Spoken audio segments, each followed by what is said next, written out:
ከዚህ በኋላ ቅድስት ሀገር ኢትዮጵያ እንዳትሉ እሺ ፕሊዝ። እርኩስ ሀገር ኢትዮጵያ። የተወለድኩት አሰብ ነው። ምንድነው ባል ምንድነው ጋይስ? ምንድነው? በእናታችሁ ንገሩ። ምንድነው? ፈርኒቸር ነው?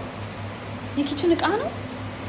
መደርደሪያ ነው? ምንድነው? ባል ጨምቁኝ በእናታችሁ ንገሩ። ባል በነገራችን ላይ ቲክታክ ላይ መተሽ ባል ምንድነው ብለሽ ከምትጠይቂ የወለደችሽ እናትሽ አምጣ የወለደችሽ እናትሽ ስለ ባል በትክክል የሚያውቁ ከሆነ እሳቸውን ብትጠይቂ በደንብ ያስረዱሻል። ሁላይ ሀገር እርኩስ ናት እስከ ማለት ደርሰዋል። ባልንም የኪችን ዕቃ ነውም እስከ ማለት እየደረሱ ይገኛሉ።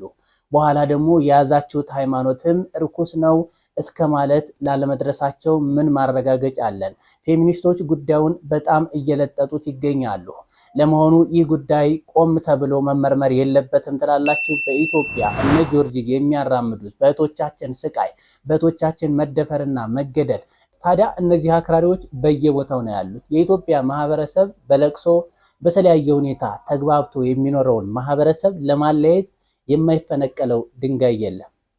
ሰው ሲሞት ነፍስ ማር ይባላል በእኛ ሀገር ባህል። ነገር ግን በዚህ ኡስታዝ አስተሳሰብ ነፍስ ማር ማለት ወደ ገሃነም እንደሚወርድ እየተናገረ ይገኛል። ሴዶ ማርሻላት ይህ የተናገርከው ንግግር ትክክል ነው። እኔ በጣም ነው ያዘንኩት። ሁላችሁም ነፍስ ይማር በሉ። አላህ ሱብሓነሁ ወተዓላ ካፊሮችን ወይም ደግሞ ሙናፊቆችን እስትግፋር መጠየቅ እንደማይቻል በሱረቱ ተውባ ላይ ገልጾልናል። ስለዚህ ወንድማችን ሴዶ ከዚህ ነገር ልትታቀብና ልትመለስ ይገባል። ይህንን ነገርህን ስተትህ መሆኑን ልታቅና ወደ አላህ ሱብሓነሁ ወተዓላ ልትመለስ ይገባል። ይህ መልእክት ለሁላችንም ቢሆን ስተት ነው፣ ለካፊር ምህረትን መጠየቅ። የቤተ ክርስቲያናችንንም ስርዓት ያላግባብ የሚለጥጡና ወደ ታድሶ እንቅስቃሴ የሚወስዱ ሰዎች አሉ ይለናል ሶሎሞን ዘመቄት። እሱንም እንመለከታለን። በዘመናችን አደገኛው አካሄድና ተሐድሷዊ እንቅስቃሴ በቤተ ክርስቲያናችን ላይ እዚህ የምትመለከቱት ስዕል የእመቤታችን የቅድስት ድንግል ማርያም ነው። ከላይ ምን ተብሎ ተጽፎበታል? ለስዕልሽ እንሰግዳለን፣ ቤትሽንም እንሰራለን። ከታችም ጽሑፍ አለ፣ አንብቡት። ስውሯ ማርያም ተብሎ ይጻፍበታል። ሰሚነሽ ኪዳነ ምሕረት ተብሎ ይጻፍበታል። የቦታዎች ስም እንዳለ የእመቤታችን ስዕል አጥለቅልቆታል። ለመሆኑ ቤተክርስቲያን ተሳሳተለችን? ቤተክርስቲያን ማለት ጉባኤው፣ ስብስቡ፣ ማህበሩ ነው። ታዲያ በዚህ ህብረት ውስጥ ያሉት አባቶች ከተሳሳቱ ቤተክርስቲያንም ትሳሳታለች የሚል ጥያቄ እየተነሳ ይገኛል። ወንድማችን አክሊለም እንዲህ መልሷል። እሱንም አቀርብላችኋለሁ። አንድ ያስተዋልኩት ግን ቤተክርስቲያን እንደምትሳሳት ጥቅስ ተብሎ ቀጥታ የተጠቀሰ አንድ ጥቅስ ነው። አደም ወንድሜም አንድ ጥቅስ አልጠቀስም። ለምሳሌ ቃል የምትሰሙ ደቀ መዛሙርቴ ትሆናላችሁ ምናምን የሚል ጥቅስ ተጠቅሷል። ግን ቤተክርስቲያን እንደ ቤተክርስቲያን የክርስቶስ አካል ስህተት ውስጥ ልትወድቅ ትችላለች አልችልም የሚለውን በአጠቃላይ የጌታ ቤተክርስቲያን ያልኩት እንጂ ስለ ግለሰቦች አሯሯም እሱን አንድ ጥቅስ ከመጽሐፍ ቅዱስ አልተጠቀሰም። ስለ ቤተክርስቲያን ምንም ጥቅስ አልተጠቀሰባቸው። እድፈት ወይም የፊት መጨማደድ ወይም እንዲህ ያለ ነገር ሳይሆንባት በቤተክርስቲያን እድፈት ወይም የፊት መጨማደድ ወይም እንዲህ ያለ ነገር ሳይሆንባት ቅድስትና ያለ ነውር ምንም ያለ ነቀፋ ትሆን ዘንድ ክብርት የሆነች ቤተክርስቲያን ለራሱ እንዲያቀርብ እንዲህ እንድትሆን። ስለዛ ሞቶላት ዝም ብሎ ይተዋታል፣ የሚጠብቃት ሙሽራዋ። ስለዛ ሙሽራይቱን እቺ ወድቃለች፣ የምትበላ አጥታለች፣ ወይም ደግሞ ኑፋቄ ውስጥ ወድቃለች ማለት ጠባቂዋ ኢየሱስን መናቅ ነው ብዬ እኔ እረዳለሁ። ሰላም ውድ ኦርቶዶክሳውያን እንደምን አላችሁ? ሁላችሁንም በያላችሁበት ሀገርና ሰዓት አቆጣጠር ሰላም ብያለሁ። ይህ ቪዲዮ ከደረሳችሁ ቪዲዮውን ላይክ፣ ሰብስክራይብ፣ ሼር ማድረጋችሁ እንዳዘነጉ። ቀጥታ ወደ ቪዲዮቹ እንሄዳለን። ቤተክርስቲያናችን በተለያየ ዓለማት እንድትሰፋ የሚደረገው ጥረት እጅግ ሊበረታታ ይገባል። ወንድማችን እሸቱ መለሰ በጀርመን ሀገር ቤተክርስቲያንን ለማሰራት ሰሞኑን የገቢ ማሰባሰቢያ እያደረገ መሆኑ ይታወቃል። ታሪክም ጽፏል ወንድማችን። እስኪ እንከታተል። እሺ የተወደዳችሁ በየቤታችሁ ሆናችሁ ይህንን እያያችሁ እዚህ ስቱዲዮ ውስጥ ሆናችሁ አባተው አያሸማቁኝ። እዚህ ስቱዲዮ ውስጥ ሆናችሁ በየቤታችሁ ሆናችሁ ለዚህ የ100,000 ዩሮ ቻሌንጅ ዋጋ የከፈላችሁ ኢትዮጵያውያን ገቢ ማሰባሰቡ ዛሬ ገና ጀመረ ነው እኛ የምንለው። ምክንያቱም ግባችን 1 ሚሊዮን ዩሮ ነው። አሁን ያለንበት ቁጥር የምታዩት ነው። ነገር ግን በ100,000 ዩሮ ቻሌንጁ ድጋሚ ደጋግማችሁ በመስጠት አግዛችሁናል። ከተቀጣን የምንቀጣው 4,000 ዩሮ ነው። ግን ብንቀጣም ምንም አይደል። ያው ከዚህ በላይ አትፈነዱ። እንግዲህ ምንም የቻላችሁትን አድርጋችኋል። ደግሞ አሸንፈንም ከሆነ ደስታውን አንችለውም። ብንቀጣም ያው አዋተን ስለምንከፍል አሁን ተረጋግቻለሁ። ውጤቱን እንየው። ዝግጁ ማለት የገባ እኮ በቃ ነቃሳ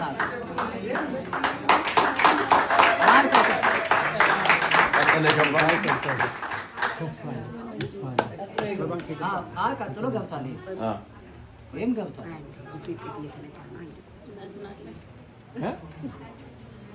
ዘጠና ዘጠኝ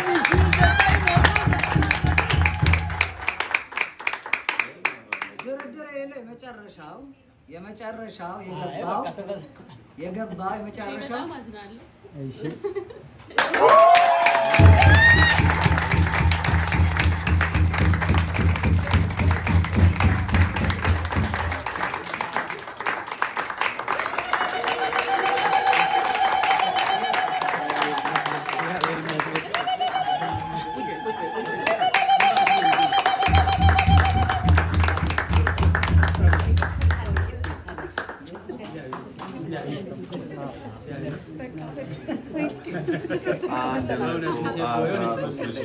ይሄ ማለት ከግማሹ ኦልሞስት ከ60 ምናምን በኋላ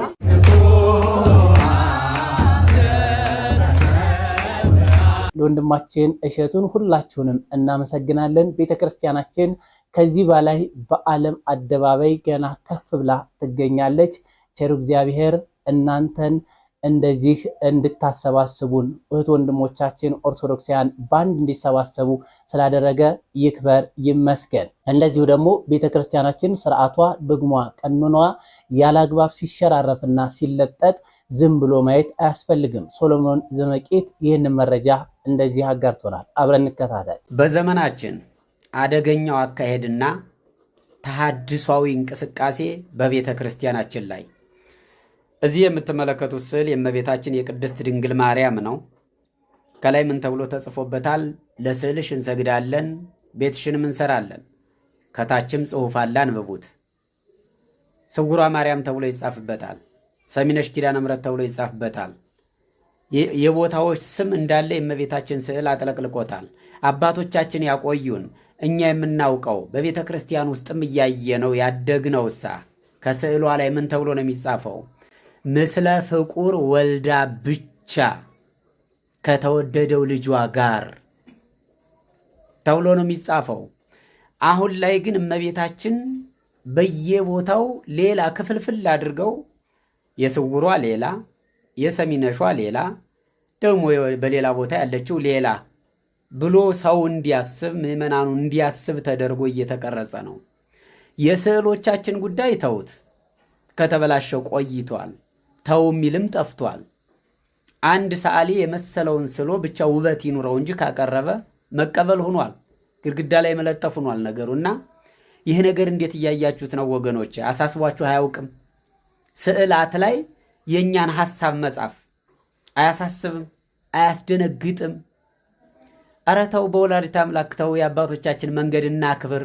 ተሐድሶ ማለት እኮ ይሄ ነው። ምንም ሌላ ጭማሪ የለውም እኮ። ተሐድሶዎችም እኮ በቃ እንቅስቃሴያቸው ይሄ ነው። ድንግል ማርያም አታስፈልግም ነው አደለ? እኛም እኮ ምስለ ፍቁር ወልዳ የሚለው ያ ጽሑፍ አያስፈልግም። ለእንጀራችን ማጣፈጫ ይሆን ዘንድ ለሸቅላችን ለንግዳችን ያጣፍጥልን ዘንድ የቦታ ስም እንጥቀስ። ተሐድሷዊ መንገድ ይሄ እኮ ነው። እኔ ያሳስበኛል። ያው ስትናገር እንደዚህ የሚከፋቸው እኮ አሉ። ይህን ስዕል ፕሪንት እያደረጉ የሚያወጡ ሰዎች አይታችሁ ከሆነ እኮ ስውሯ ማርያም የሚሸጠው ስዕል ሌላ ነው፣ ከለሩም ይዘቱም። አዎ ሰሚነሽ ኪዳነ ምሕረት እያንዳንዳቸው ገዳማት የራሳቸው ስዕል ፈጥረዋል። እንደውም አንድ ሰው ሰባኪ ነው በአውደ ምሕረት ሲናገር የሰማሁት ይህንን ስዕል ከዚህ ገዳም ውጭ ሌሎች እያሳተሙ የሚሸጡ አሉ፣ ነውር ነው እያለ ነበር ማለት ነው። ተመልከቱት እንግዲህ ስዕል የየቦታ ፈቃድ ሊወጣለት ነው ማለት ነው። አሳታሚው በተለያየ ቁጥር እመቤታችንም እየለያዩ ታሪክ ሊሰጧት ነው ማለት ነው። አረ በወላዲተ አምላክ ተው። አረ ትንሽ እንደው የገንዘብ ስግብግብነታችን በልክ ይሁን። እግዚኦ ሲሞናዊ መንገድ እኮ ከዚህ በላይ የለም። ሲሞንም እኮ መንፈስ ቅዱስን በገንዘብ ልግዛችሁ ነው ያላቸው ሐዋርያትን። እኛም እኮ በቃ ቅዱሳንን ቸበቸብናቸው በገንዘብ። ይቅር ይበላችሁ፣ ይቅር ይበላ። አሁን እውነት ነው። ወንድማችንን እናመሰግናለን። የቤተ ክርስቲያናችን ዶግማ ቀኖናዋ ያላግባብ መለጠጥ የለበትም። በሁሉም ቦታ ያለችው ቤተ ክርስቲያናችን የምታመልከው አንድ እግዚአብሔር ነው። መታሰቢያነቱ ለቅዱሳን ይሁን እንጂ አዲስ አበባ ያለችው ማርያም፣ ሌላ ቦታ ያለችው እናታችን ቅድስት ድንግል ማርያም ቤተ ክርስቲያን የምታመልከው እግዚአብሔርን ነው። ተሰብስበን የምናመልከው ይህን እግዚአብሔር ነው። ስለዚህ ሁላችንም በቤተ ክርስቲያናችን ስርዓትና ዶግማ እንዲሁም ቀኖና ጉዳይ አንድ መሆን አለብን። ይህ ጉዳዮችን ነገሮችን ያላግባብ መለጠጥ በሀገራችንም ላይ ትልቅ ስጋት ሆኖ እያየን እንገኛለን። ፌሚኒስቶች በአሁኑ ሰዓት ጉዳዩን በጣም ለጥጠውት በእህቶቻችን እንግልት፣ በእህቶቻችን መደፈር እንዲሁም በእህቶቻችን ስቃይ እነሱ የራሳቸውን አጀንዳ እየመዱ ይገኛሉ። የፌሚኒስት አራማጇ ጆርጅ የምትባለው ሴት በአሁኑ ሰዓት ቅድስት ሀገር ኢትዮጵያ የምትባል የለችም፣ እርኩስ ናት እስከ ማለት ደርሳለች። ከዚህ በኋላ ቅድስት ሀገር ኢትዮጵያ እንዳትሉ እሺ ፕሊዝ። እርኩስ ሀገር ኢትዮጵያ። የተወለድኩት አሰብ ነው። በእውነት የአሰብ ጨው ለዛ ነው። የአሰብ ጨው ለዛ ነው አሰብ ነው የተወለድኩት። ለካ ነገሩ ወዲህ ነው።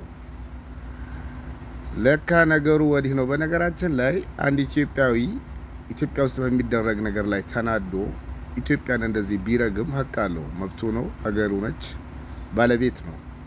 አንድ ኢትዮጵያዊ ያልሆነ ሰው በዚህ ደረጃ ኢትዮጵያን ሲረግም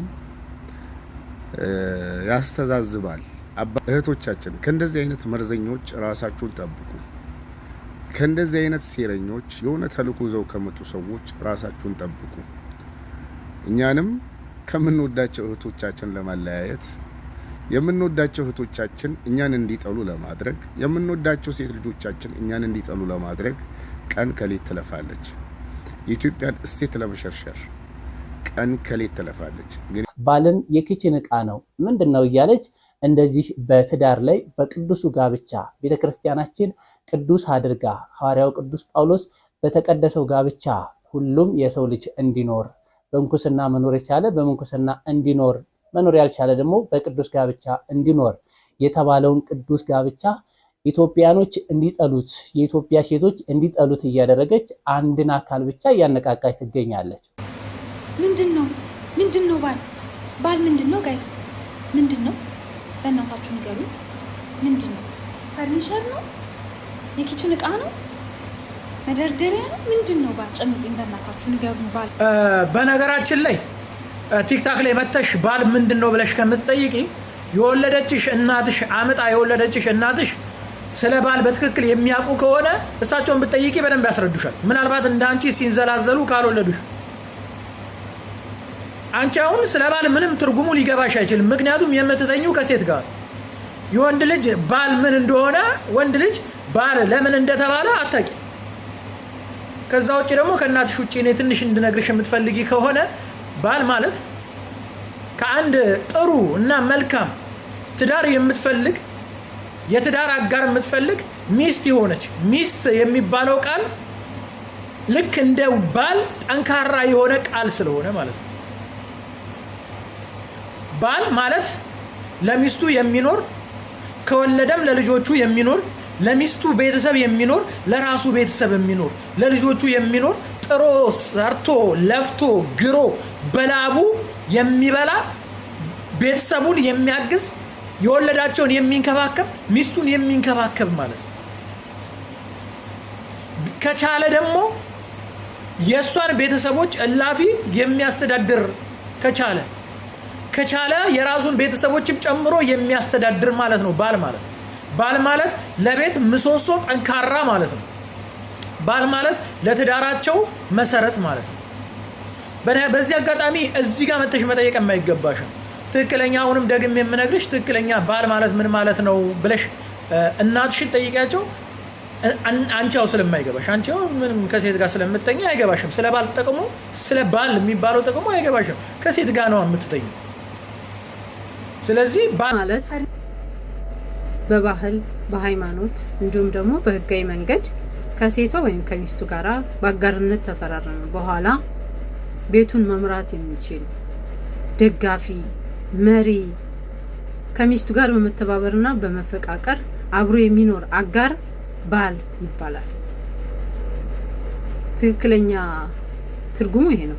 ግን አንቺንና መሰሎቻችሁ ለዚህ አይነት ባል አያስፈልግም ወደሚለው የወሰዷችሁ በተፈጥሮ እግዚአብሔር የወንድነት ጾታ ያላቸው ማለት መራቢያ አካል ያላቸው ግን ባል መሆን የማይችሉ ኃላፊነት መውሰድ፣ ስራ መስራት፣ ሚስቱን መደገፍ፣ ልጆቹን ማሳደግ የማይችሉ ግን ትዳር ማግባት ስላለባቸው ብቻ ትዳር በሚለው ገብተው ብዙ ነገር ሲያጠፉ ሲያበላሹ ባል በሚለው ወስዳችሁ ባል ምን ያደርጋል ባል እንደዚህ ወደሚለው ሄዳችሁ እንጂ ጥሩ ባል የሚደግፍ የሚያግዝ ኃላፊነት መውሰድ የሚችል ሚስቱን እግዚአብሔር ቤተክርስቲያን እንደወደዳት መውደድ የሚችል አይነት ከሆነ ትዳር ጥሩ ነው። በነገራችን ላይ ኢትዮጵያ ሕዝብ ሴቱን ብቻ አይደለም አግቡ የሚለው ወንዱንም ቢሆን ተማረ፣ ስራ ያዘ፣ ቤት ሰራ፣ መኪና ገዛ ምናምን ከዚህ በኋላ ምን ቀረህ እንግዲህ አግባ እንጂ ይላል። ለምን? የቤት ድምቀት ትዳር ስለሆነ ልጆች ሲመጡ የትዳር አጋር ሲኖር ምናምን ራሱን የቻለ ውበት አለው። በደንብ ለተረዳው ሰው ማለት መኖርም ትርጉም እየኖረው ይሄዳል። ዓለም ክብ እንዳይሆን ማለት ነው። ስለዚህ ትክክለኛ ሰው ትክክለኛ ባል መሆን የሚችል ከላይ የጠቀስኩትን ትርጉም ያለው ወንድ ከተገኘ ትዳር ማግባቱ ጥሩ ነው ብዬ እመክራለሁ። ግን ሴቶችን ራሳቸውን እንዲችሉ ጎበዝ እንዲሆኑ እንዲጠነክሩ ምናምን የምታደርጉን ጥረት አደንቃለሁ። ከዚህ ትዳር አያስፈልግም ከሚለው ውጭ ያለውን ማለት ነው ይሄ ኮንፊደንስ እንዲኖራቸው ምናምን የምታረጊው ነገር አደንቃለሁ። ይወርድ ግን ባል ማለት እንደዚህ ነው። ወንድ ልጅ እንደ ገዳይ በቃ ሁሉን ነገር እንዳድራጊ ነገር ግን በሁለቱም ጾታዎች መጥፎ ስራ የሚሰሩ ሰዎች ሊኖር ይችላሉ። እነዚያን ሰዎች ማስተካከል ሲገባ አንድን አካል ብቻ ለይቶ ጉዳዩን በጣም ለጥጦ ማራገብ ለማንም አይጠቅምም። እኔ ትዳር ውስጥ ባል ምን ማድረግ እንዳለበት፣ ባል ምን መሆን እንዳለበት፣ ሚስት ምን ማድረግ እንዳለባት፣ ሚስት ምን መሆን እንዳለባት ምክር ከፈለኩ ሄጄ ማንን እንደምጠይቅ ታውቃላችሁ? ትዳር ውስጥ 15 20 30 ዓመት የቆዩ ደስተኛ ባልና ሚስት። ይቅርታ አድርጉልኝ፣ ይሄ እናንተ እቃቃ ተጫወታችሁ ተጎርታችሁ እዚህ ህዝብን ወክላችሁ የምታወሩት ወሬ እግዚአብሔርን በዚህ ገብቶ በዚህ ነው የሚወጣው። ወሬ የለም ብላችሁ ምንም የህፃን ወሬ ነው የምታወሩት። ምንም እንትን አይልም፣ ምንም ማንንም አይበጅም። እና ማንም የመጣ አይጮትባችሁ። እሺ አሁን እንግዲህ ሁሉም የያዘም ያልያዘም የትዳር አማካሪ ስለሆነ ማንም የመጣ አይሽናባችሁ፣ ማንም የመጣ ሐሳቡን ጣል አያርግባችሁ። የማንንም ወሬ እንትን አትበሉ። እሺ የምትፈልጉ ከሆነ አሁን እኔ ማለት ነው እኔ አሁን ምን ልበላችሁ፣ እኔ መኪና መንዳት መማር ከፈለኩ መኪና መንዳት የሚችል ሰው ነው እንጂ ጠይቀው። መኪና ውስጥ ገብቻለሁ አንዴ ሁለቴ ግን መንዳት አልችልም የሚል ሰው መኪና እንዴት እንደሚነዳ አልጠይቀውም። ቀባችሁ ምላችሁ እና ማንም እየመጣ እንደዚህ አይወርቅም። እነዚህ ሰዎች አሁን ሀገር እርኩስ ናት ብለዋል አይደል? በኋላ ደግሞ ሃይማኖት እርኩስ ነው እስከማለትስ ቢሄዱ ምናቸውን ሊይዛቸው እንችላለን? እንደውም ሌዝቢያን ናቸው እየተባለም ይገኛል እኮ አይደለም? ይህ ፌሚኒዝም የሚባለው አስተሳሰብ በውስጡ የጌዎችን አስተሳሰብ የሚያራምድ እንደሆነ እየተነገረ ይገኛል። ይህ ደግሞ በፍጹም አግባብነት የለውም። ታዲያ እነዚህ አክራሪዎች በየቦታው ነው ያሉት። የኢትዮጵያ ማህበረሰብ በለቅሶ በተለያየ ሁኔታ ተግባብቶ የሚኖረውን ማህበረሰብ ለማለየት የማይፈነቀለው ድንጋይ የለም። ሰው ሲሞት ነፍስ ማር ይባላል በእኛ ሀገር ባህል። ነገር ግን በዚህ ኡስታዝ አስተሳሰብ ነፍስ ማር ማለት ወደ ገሃነም እንደሚወርድ እየተናገረ ይገኛል። ሴዶ ማርሻላት ይህ የተናገርከው ንግግር ትክክል አይደለም። እኔ በጣም ነው ያዘንኩት። ሁላችሁም ነፍስ ይማር በሉ። አላህ ሱብሓነሁ ወተዓላ ካፊሮችን ወይም ደግሞ ሙናፊቆችን እስትግፋር መጠየቅ እንደማይቻል በሱረቱ ተውባ ላይ ገልጾልናል። ስለዚህ ወንድማችን ሴዶ ከዚህ ነገር ልትታቀብና ልትመለስ ይገባል። ይህንን ነገርህን ስተትህ መሆኑን ልታቅና ወደ አላህ ሱብሓነሁ ወተዓላ ልትመለስ ይገባል። ይህ መልእክት ለሁላችንም ቢሆን ስተት ነው። ለካፊር ምህረትን መጠየቅ አይቻልም። አሁን እንደዚህ አይነት ፍጥረትም አለ እንዴ? ሰው ሲሞት እኮ ሰው በመሆኑ ብቻ ነው የሚታዘንለት አይደለ? እሺ እንኳን ደስ አለ ደስታን እየገለጽክ ነው።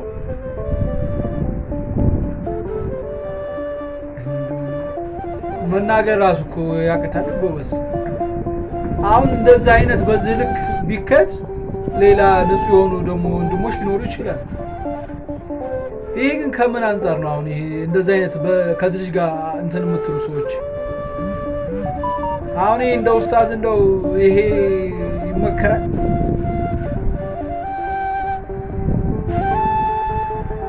እንደሰማችሁት ነው። ወንድማችንን እናመሰግናለን። ኃጢአተኛ ያልሆነ ጳጳስ የለም። ኃጢአተኛ ያልሆነ መነኩሴ የለም። ኃጢአተኛ ያልሆነ ካህን የለም። ኃጢአተኛ ያልሆነ ቆራቢ የለም። ኃጢአተኛ ያልሆነ ፕሮቴስታንት የለም። በምድር ላይ ኃጢአት ያልሆነ ኢትዮጵያዊ የለም። አንድ የነበር ህዝብ ዛሬ በጎሳ በቋንቋ በብሔር ተለያይተን መቅደሱ ሁሉ ረክሶ አንዱን ህብስት የተካፈልን ክርስቶስ ራሳችን ሆኖ አንድ አካል መሆናችን ተረስቶ ከመለያየት የበለጠ ኃጢአት የለም። ከቂም በቀል የበለጠ ኃጢአት የለም። ከአምልኮ ባዕድ የበለጠ ኃጢአት የለም። ማን ነው ጀግና አባት? ማንን እነማንን በትክክል እንደ ዳንኤል ሆነን ለሀገራችን እያለቀስን ያለን? የሱባኤ ጊዜ ነው። ህንፃዎች ይገነባሉ በሀገራችን፣ በውጭም ሀገር ይገነባሉ ህንፃዎች። ነገር ግን እኛ በአንድነት በፍቅር ካልተገነባን እንደፈረሰ ህንፃ ነው። አስቀድሜ አይቼው የነበረው ሰው ገብርኤል እነሆ እየበረረ መጣ፣ በማታ መስዋዕት ጊዜ ዳሰሰኝ ይላል። የኢትዮጵያን ህዝብ መልአኩ ቅዱስ ገብርኤል ይዳሰው። በደርግ ጊዜም ያለቁት የድሃ ልጆች ናቸው። በኢህአደግ ጊዜም ያለቁት የድሃ ልጆች ናቸው። ባድመ ላይ ያለቁት የድሃ ልጆች ናቸው። ባድመ ላይ ያለቁት የኢትዮጵያውያን የድሆች ልጆች፣ የኤርትራውያን የድሆች ልጆች እንደ ቅጠል ረገፉ። ዛሬም እየረገፉ ያሉት በሀገራችን የድሆች ልጆች ናቸው። ኤርትራ ብቻዋን ሆና ምን ጨመረች? አሁንስ ደግሞ ትግራይ ብቻዋን ለመሆን ቄሱም ጳጳሱም ካድሬውም ፖለቲከኛውም ብዙ እየሞከረ ነው። ምንድነው የምንጠቀመው? ነገ ጧት አማራው ብቻውን ቢሆን፣ ነገ ጧት ኦሮሞ ብቻውን ቢሆን፣ ነገ ጧት ሶማሌው ብቻውን ቢሆን ጥቅሙ ምንድነው ነው? ከመለያየት የሚገኝ ጥቅም ምንድነው? ከማነስ የሚገኝ ጥቅም ምንድነው? ማነስ መዋረድ ነው። ማነስ መናቅ ነው። እንዲያውም ያልጠፋ ነው፣ ያልተበተን ነው። ከእግዚአብሔር ምሕረት የተነሳ ነው። እንደኛማ እኮ ከሕገ መንግሥታችን ጀምሮ እኮ ተበትነን አልቀን ነበር እኮ። ተበታትነን ቀርተን ባዝነን ነበር። ያለን ምርጫ ሁላችንም አንድ ሆነን ወደ እግዚአብሔር መጮህ። ወደ እግዚአብሔር ከጮህን፣ በተለይም በዚህ በሱባኤ ጊዜ ወደ እግዚአብሔር ከጮህን እግዚአብሔር ደግሞ ቃል ገባ እኮ በምሕረቱ እንደሚመለስ ቃል ገባ። ለመሆኑ ቤተክርስቲያን ትሳሳታለችን? ወንድማችን አኬ አንድ ጥያቄ ተጠይቋል። ቤተክርስቲያን ትሳሳታለች ማለት ምን ማለት ነው የሚል ነው። አንደኛው ቤተክርስቲያን ማለት ማህበረሰቡ፣ ጉባኤው፣ ማህበሩ፣ ህብረቱ እንደማለት ነው። ነገር ግን በዛ በህብረቱ ያሉ አባቶች ጉባኤውን የሚመሩ ከተሳሳቱ ቤተክርስቲያንም ትሳሳታለች የሚል ጥያቄ ተጠይቋል። እስኪ የመለሰውን ምላሽ አብረን እንከታተል። አስቀድሜ የተቸውት ነገር መጽሐፍ ቅዱሳዊ ምንም አይነት ማስረጃ የለም አልጠቀሳችሁም ብዬ ነበረ እና በዚህኛው ሴሽን ላይ ደግሞ ያመጣችሁት ነገር በእርግጥ በመጽሐፍ ቅዱስ አልጠቀሳችሁም ተብለን ነበረ።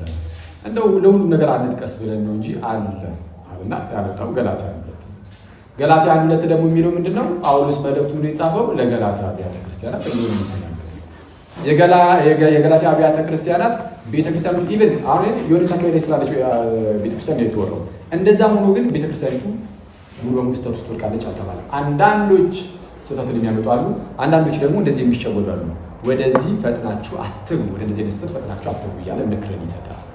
ለማንኛውም ኑፋቄ ውስጥ ወድቆ ቢሆን ኦልሬዲ ጠፍቶ ነበር። ምክንያቱም ኑፋቄ ስለሚያጠፋ ስለዛ ቤተክርስቲያን እንደ ቤተክርስቲያን እንደምትሳሳትና ኑፋቄ ውስጥ እንደምትወድቅ አሁንም ቢሆን አንድ ጥቅስ ልታመጡ አልቻላችሁም። ኤፌሶን ላይ ያነሳሁትን ወንድሜ እሱ ባለው አይ ኤፌሶን ላይ እኮ ያለው አክሊል እንደው ይሄ ነውር አልባ እንድትሆን አድርጎ ይጠብቃታል ተብሎ ያነሳሁትን ማለት ነው። እድፈት ወይም የፊት መጨማደድ ወይም እንዲህ ያለ ነገር ሳይሆንባት ክብርት የሆነች ቤተክርስቲያን እንደራሱ ሊያቀርብ ፈለገ የሚለውን ክፍል ይሄ የሚያወራው ስለ ትምህርት አይደለም፣ ስለ ህዝቡ ነው እንጂ በደሙ ስለተዋጀው ህዝብ ነው እንጂ አለ። አዎ መቼ ስለ ትምህርት ነው ስለ ቤተክርስቲያን ነው እያልኩ ነው። ቤተክርስቲያን እኮ ማለት ትምህርት ማለት አይደለም። ትምህርት በቤተክርስቲያን ውስጥ አለ እንጂ ቤተክርስቲያን ማለት ምንድነው ብለናል? ጉባኤ፣ ህዝብ። ያ ጉባኤ ጌታችን የመሰረታት ያቺ ጉባኤ መቼም አትጠፋም። እሷ ጉባኤ አሁንም ድረስ አለች ይላል። አሁንም ድረስ አለች። የት አለች እሷ ጉባኤ? እናንተ ያላችሁበት አሁን ራሳችሁ የመሰረታችሁት ካለ ወንድሞች እርሱ የእናንተ እንጂ የጌታ ጉባኤ አይደለም። ምክንያቱም አሁን የተመሰረተ ጉባኤው እንደ ጉባኤ ግን ከሐዋርያት ጀምሮ ሳይጠፋ የሚመጣ ካለ እንግዲህ ያው ሲታል እዚህ ጋር ኤፍሬም ወንድሜ አንድ ነገር እናስቀምጦት ነበር የምታስታውሱ ከሆነ ምንም እንኳን የመጽሐፍ ቅዱስ ጥቅስ ባልጠቅስም ከይቅርታ ጋር ምን አይነት ነገር አንስታል? እኛ ቤተ ክርስቲያን ስንል ትምህርቱ ማለታችን ነው። ቤተ ክርስቲያን ማለት ትምህርት ማለት ነው የሚል አልጠቀስክም። ልጥቀስም ብትል የለም። ቤተ ክርስቲያን ከቃሉ ትርጉም ስንነሳ እሱም እንደተናገረው ጉባኤ፣ ህዝብ። ስለዛ ጌታችን መንግስቱ የእስራኤል መንግስት ብሎ ጳውሎስ እንደሚናገረው ከመንግስቱ ርቃችሁ እንደሚላቸው ማለት አሕዛብን ከመንግስቱ ርቃችሁ ትኖሩ ነበር አለ። ከእስራኤል መንግስት ማለት ነው። የእስራኤል መንግስት የተባለው የእስራኤል ጉባኤ ነው። አሁን የጌታ ቤተክርስቲያን ደግሞ የጌታ መንግስት ትባላለች። ማስረጃ አለ። የት? ቆላስይስ ምዕራፍ 1 ቁጥር 13 ጀምሮ ወደ ፍቅሩ ልጅ መንግስት አፈለስን ብሎ እንደተናገረው ቤተክርስቲያን የፍቅሩ ልጅ መንግስት ናት። የጌታችን ስለ ጌታችን መንግስት ነው ያወረደልን ማለት ነው። ወንድሞቻችን እያሉ ያሉት የጌታ መንግስት ትስታለች ነው፣ የጌታ መንግስት ትወድቃለች ነው እያሉ ያሉት። ዳስፈን ግን ነው አንድ ጥቅስ የለም። አደመ ወንድሜ ፈገግ እያልክ ደስ ይላል እንኳን ሳክልኝ፣ ግን ማስረጃው ደግሞ ይዘውና ማና ማስረጃው ነሽ ሰው ይሄ እንዳለ ሆኖ ከተነሱ ነገሮች ውስጥ እስቲ የተወሰነ አሁን መጨረሻ ላይ እሱ የተናገረው ጥሩ ነገር ሌላ ነገር አለ። ግለሰቦች ሊስቱ ይችላሉ ብለሃል፣ ፓትርያርኩ እንኳን ሊስት ይችላል ብለሃል። ታዲያ ጉባኤ ሲያደርጉ ስለምን አይሳሳቱም የሚል ነገርን ተቀምጧል። ቤተ ክርስቲያን ልትሳሳት አትችልም፣ በጉባኤ ሲሆን አይሳሳትም ያለው ማለት ነው። እንደው 4፣ 5 ወይም 100፣ 200 ሲሆኑ ለምሳሌ በኒቅያ ላይ 300 ነው የሚለው 318 ሊቃውንት ነበሩ፣ ጳጳሳት ነበሩ፣ እረኞች ነበሩ። ቀጣይ በቁስጥንጥንያ ልክ እንደዚሁ እና በኤፌሶንም 200 ምናምና 100 ምናምን 250 150 አባቶች ተሰባስበዋል። እና እነዚህ አባቶች ሲሰባሰቡ ልክ ቁጥራቸው ከፍ ሲል ጠንካራ ይሆናሉ እያለን እኮ አይደለም። ሲሰባሰቡ እየተሰባሰቡ ያሉት የአንድ ግለሰብ ጉዳይ ሳይሆን የቤተ ክርስቲያን የአጠቃላይ ክርስቲያን ጉዳይ ነው። የአጠቃላይ የቤተ ክርስቲያን ጉዳይ ደግሞ ኢየሱስ የሚመለከተውና መንፈስ ቅዱስ የሚመለከተው ጉዳይ ነው። ጌታችን ኢየሱስ ሐዋርያትን እንዲህ አላቸው ዮሐንስ ወንጌል ላይ ወላጆች እንደሌላቸው ልጆች አልተዋችሁም፣ እንደ ኦርፋን ወላጆች እንደሌላቸው ልጆች ነው አልተዋችሁም፣ ተመልሼ እመጣለሁ አለ። ዳግመኛ ደግሞ ማንን እልካለሁ አለ? ወደ እውነት ሁሉ የሚመራውን መንፈስ ቅዱስ። መንፈስ ቅዱስ በቤተ ክርስቲያን ላይ ፈሷል። ወደ እውነት ሁሉ ቤተ ክርስቲያንን ይመራታል። ለወንድሞቻችን አባባል ከሆነ ግን ቤተ ክርስቲያን ስህተት ውስጥ ወደቀች ማለት መንፈስ ቅዱስ ወደ እውነት አልመራትም ማለት ነው። ስለዚህ ወደ እውነት እንምራት እያላችሁ ያላችሁት እናንተ ናችሁ ማለት ነው። ስለዚህ ለቤተ ክርስቲያን ወደ እውነት ሁሉ ይመራት ዘንድ የተላከው መንፈስ ቅዱስ ሳይሆን 4 ወንድሞቻችን ነው። ይሄ ደግሞ ስህተት እና ሰው መንፈስ ቅዱስ ለቤተ ክርስቲያን ወደ ጌታ ኢየሱስ ነው። ከኔ ከአካሌ ላይ አንድ ብልት ቢወድቅ እንደሚሞት ሁሉ ከጌታ አካል ላይ ልትወድቁ ትሞቱ ዘንድ አላችሁና ወደ ጌታ ነው። እውነት ነው ወንድማችናችን፣ እናመሰግናለን። ቤተክርስቲያናችን እንደማተሳሳት እንደዚህ ስላሳየልን እናመሰግናለን። ውድ ኦርቶዶክሳውያን እስከ ሰዓት ድረስ አብራችሁ ስለቆያችሁ አመሰግናለሁ። በቀጣዩ ቪዲዮ እስከምንገናኝ ድረስ ሰላም ቆዩ።